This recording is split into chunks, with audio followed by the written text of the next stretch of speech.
Doctor BR Ambedkar Konaseema జిల్లా రామచంద్రాపురంలో Telugu Desam party ప్రభుత్వం గడిచిన 2 ఏళ్లలో ప్రజలకిచ్చిన హామీలను అమలు చేయకుండా ప్రజల నమ్మకాన్ని వమ్ము చేసిన నేపథ్యంలో వెన్నుపోటుకు 2 ఏళ్లు అనే పోస్టర్ను రామచంద్రపురం పట్టణ పార్టీ కార్యాలయంలో వైఎస్ఆర్ కాంగ్రెస్ పార్టీ ఇన్ఛార్జ్ పిల్లి సూర్యప్రకాష్ చేతుల మీదుగా ఆవిష్కరించారు. ఈ కార్యక్రమానికి పార్టీ నాయకులు, మాజీ వైఎస్ఆర్ పార్టీ సర్పంచ్లు, కార్యకర్తలు, అనుబంధ విభాగాల ప్రతినిధులు మరియు అభిమానులు పెద్ద సంఖ్యలో హాజరై కార్యక్రమాన్ని జై జగన్, జై వైఎస్ఆర్ కాంగ్రెస్ పార్టీ నినాదాలతో విజయవంతం చేశారు. పాత్రికేయ మిత్రులందరికీ కూడా నా హృదయపూర్వక నమస్కారాలు తెలియజేసుకుంటూ ఈరోజు ఈ యొక్క ప్రెస్ మీట్ ఏర్పాటు చేయడానికి గల ముఖ్య కారణం ఏంటంటే, మీ అందరికీ తెలుసు, ఇప్పుడు ఈ కూటమి ప్రభుత్వం ఏర్పడి దాదాపు 2 సంవత్సరాలు పూర్తి చేసుకుంది. ఈ 2 సంవత్సరాల కాలంలో, ఈ కూటమి పాలనలో ఏ విధంగా ప్రజలను మోసం చేశారు, సాధించిన ప్రగతి ఏంటి, మోసం చేయడంలో సాధించిన ప్రగతి ఏంటి, మరొకసారి ఈ రాష్ట్ర ప్రజల వద్దకు తీసుకువెళ్లాలని ఉద్దేశంతో మా నాయకుడు జగన్మోహన్ రెడ్డి గారు చంద్రబాబు వెన్నుపోటుకు 2 ఏళ్లు, చంద్రబాబు వెన్నుపోటుకు 2 ఏళ్లు అనే కార్యక్రమానికి రాష్ట్ర వ్యాప్తంగా 175 నియోజకవర్గాల్లో వైఎస్ఆర్ కాంగ్రెస్ పార్టీ శ్రేణులందరూ కూడా ఈ ప్రభుత్వం చేస్తున్నటువంటి అవినీతి అక్రమాలను, అదేవిధంగా ఎన్నికల్లో ఇచ్చినటువంటి హామీలన్నీ కూడా ఏ విధంగా అమలు చేయకుండా మోసం చేస్తున్నారో అవన్నీ కూడా ప్రజల్లోకి తీసుకువెళ్ళే కార్యక్రమం చేపట్టబోతా ఉన్నాం.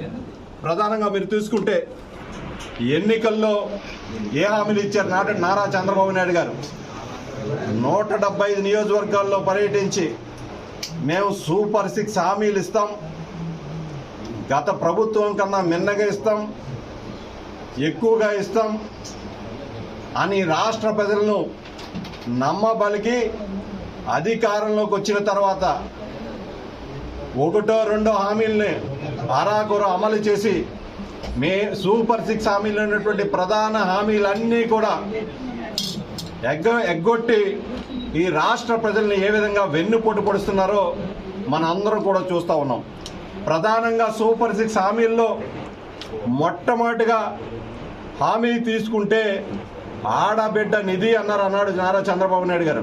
అంటే ఈ రాష్ట్రంలో ఉన్నటువంటి 18-50 సంవత్సరాల లోపు ఉన్నటువంటి ఆడపిల్లలందరికీ కూడా మేము ప్రతి నెల 1500 రూపాయలు ఇస్తామని చెప్పిన నారా చంద్రబాబు నాయుడు గారు 2 ఏళ్లు గడుస్తున్నప్పటికీ కూడా ఆ హామీ కూడా ఎక్కడా కూడా అమలు చేయని వైనం.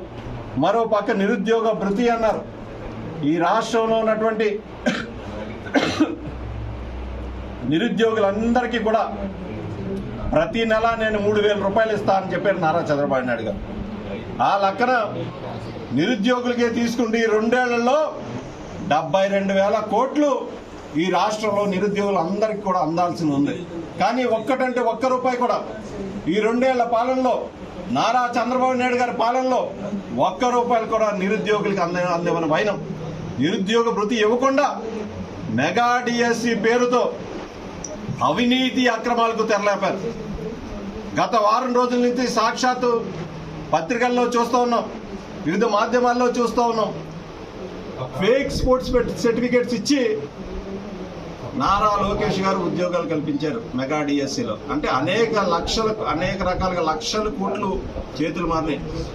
ఆధారాలతో సహా వైఎస్ఆర్ కాంగ్రెస్ పార్టీ బయట పెడితే ఇప్పటికీ దాని మీద స్పందించిన వైనం మెగా డిఎస్సిలో. మెరిట్ లిస్ట్ కూడా ఈరోజు కూడా మెగా డిఎస్సిలో సెలక్షన్ ఎవరైతే అయ్యారో మెరిట్ లిస్ట్ కూడా బయట పెట్టిన వైనం. ఇదో ప్రధానంగా ఒక అవినీతి. మరో పక్కన 50 ఏళ్లకే ఎస్సీ, ఎస్టీ, బీసీ మైనారిటీలకు నేను ప్రతి నెల పెన్షన్ ఇస్తానని చెప్పారు నారా చంద్రబాబు నాయుడు గారు. ఇది ఎక్కడ కూడా కనిపించిన వైనం. 2 ఏళ్లకే తల్లికి వందనం అన్నారు, మొదటి సంవత్సరం ఎగ్గొట్టారు. రెండో సంవత్సరం ఏమో అరాకొర అమలు చేసి చేతులు దులుపుకున్నా ఉన్నారు. ఫ్రీ బస్ అన్నారు. ఈరోజు రాష్ట్రంలో ఎక్కడ చూసినా ఒకటో రెండో సర్వీసులు నడుపుతారు తప్ప మిగతా సర్వీసులన్నీ కోతలు విధించేవైనా. మరోపక్క దీపం పథకం అన్నారు. అంటే దీపం పథకం కింద ప్రతి కుటుంబానికి, అర్హత కలిగిన ప్రతి కుటుంబానికి సంవత్సరానికి 3 గ్యాస్ సిలిండర్లు ఇస్తామన్నారు.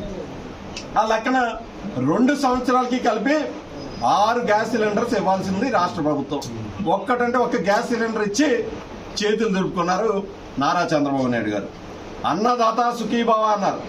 ఈరోజు రాష్ట్రంలో రైతుల పరిస్థితి ఏంటంటే అన్నదాత దుఃఖీభవ కింద మారింది ఈ కూటమి పాలనలో. ఎక్కడా కూడా ఒక పక్కన పెట్రోల్ డీజిల్ దొరక్క వరి కోతల విషయంలో ఇబ్బంది పడ్డారు.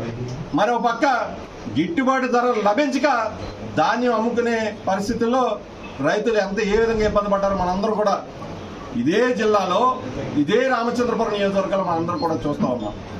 ఇవన్నీ కూడా ఈ కూటమి ప్రభుత్వం 2 ఏళ్ల పాలనలో చేస్తున్న దురాఘాతాలకు, వైఫల్యాలకు నిరసనగా చంద్రబాబు వెన్నుపోటుకు 2 ఏళ్ల కార్యక్రమం ఈ నియోజకవర్గంలో జూన్ 4వ తారీఖు నుంచి 12వ తారీఖు వరకు అన్ని మండలాల్లో, ప్రధానంగా రామచంద్రపురం మున్సిపాలిటీలో కూడా పెద్ద ఎత్తున వైఎస్ఆర్ కాంగ్రెస్ పార్టీ శ్రేణులందరూ కూడా పాల్గొనబోతున్నాం. అదే పెద్ద ఎత్తున నిరసన తెలిపాం. ఏ నిరసన? ఈ నియోజకవర్గంలో ఉన్నటువంటి డివిజనల్ కార్యాలయాలన్నీ కూడా తరలి వెళ్లిపోతున్నాయని ఆనాడు వైఎస్ఆర్ కాంగ్రెస్ పార్టీ శ్రేణులందరూ కూడా నిరసన తెలిపితే అప్పుడు కూటమి ప్రభుత్వం ఏముంది, ఇక్కడ ఉన్నటువంటి మంత్రి గారు కానీ, మంత్రి గారి తండ్రి గారి కూటమి నాయకులు ఏమన్నారు? చంద్రబాబు నాయుడు గారు మా చెవులో చెప్పారు, ఇక్కడ ఉన్నటువంటి ప్రభుత్వ కార్యాలయాలన్నీ కూడా ఎక్కడికి తరలి వెళ్ళిపోవు అనేది వాళ్ళు ప్రధానంగా నియోజకవర్గం ప్రజలకు హామీ ఇస్తూ మాపై బురద చల్లడం జరిగింది.